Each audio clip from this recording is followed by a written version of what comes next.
we want to make sure things are having an impact. So we have lots and lots of anecdotal evidence coming back that says, in terms of impacting teacher effectiveness and well-being, yes, coaching is helping. In terms of impacting student learning outcomes and well-being, yes, there are some signs around that as well. The big challenge, of course, is to develop more rigorous research studies that can confirm that in more academically robust ways. And there are studies starting to emerge around that. So certainly there's lots and lots of self-report of qualitative studies that are saying this has been a useful professional development exercise. It's making a difference to professional practice. But one of the things we would want to see more of is much more research that start to say how and when and how much this is all making the kind of difference we all would like to see.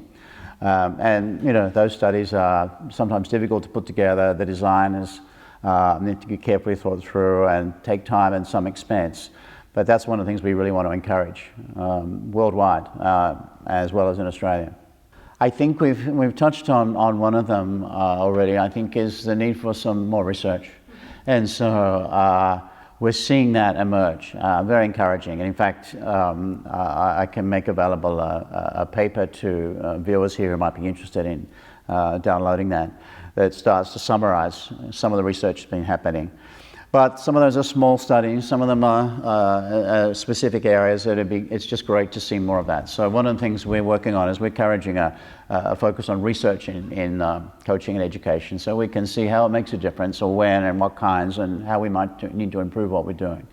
So quite excited about that, and there's more interest in that. We see also some integration of coaching with positive education. And the whole field of positive psychology, we think they go very closely together. In fact, some people would describe coaching as a form of applied positive psychology. And certainly our approach that we use draws on principles and concepts from that field, and from appreciative inquiry, and from solution focus theory as well, which are related but different in some ways. That's another area we're looking to explore. And again, my colleague in the UK, Christian van Nieuwburg, is a leader in that field in combining those two areas.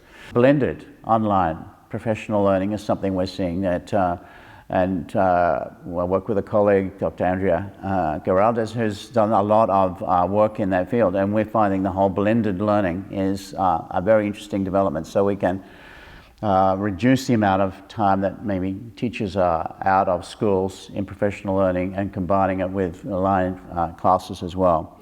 The other thing I mentioned too, we're seeing lots more interest in the student. How can students work in this area? And we might have assumed that they may not have had the maturity to be effective as coaches, but some of the research is starting to show that not only does this have a nice impact for those students who are receiving coaching, but there's some significant benefits starting to come through for those students who are learning how to coach and to work with other students in their way. That's a whole area of some growing interest as well. So there's a few things we see would be part of the next few years, and where some interesting developments might emerge.